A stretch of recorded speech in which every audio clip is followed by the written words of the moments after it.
Araw-araw kitang pinagmamasdan kahit malayo tayo. Naghihintay ng pagkakataon na masilayan ang iyong kagandahan sa gitna ng malawak na kalawakan habang ikaw ay patuloy na Pagod na ako.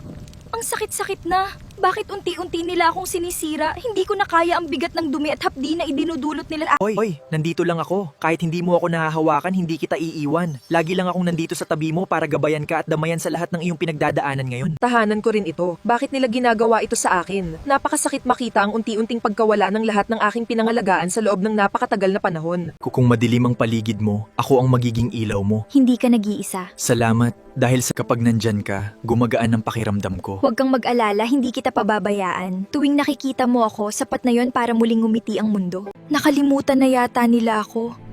Parang wala nang nagmamahal sa akin. Kahit gaano ka kadilim, babalik at babalik ako. Hindi ako magsasawang bantayan ka dahil lagi mo akong makakasama sa iyong paglalakbay sa gitna ng malawak na kalawakan. Hindi man tayo magkalapit, Umiikot pa rin tayo para sa isa't isa. hindi man sila magkalapit, Umiikot pa rin sila para sa isa't isa. sa bilyong bituin, ikaw lang ang hindi bumitaw. Kapag pagod ka, nandito lang ako para sa iyo. Palagi tayong magkasama sa gitna ng malawak na kalawakan na ito.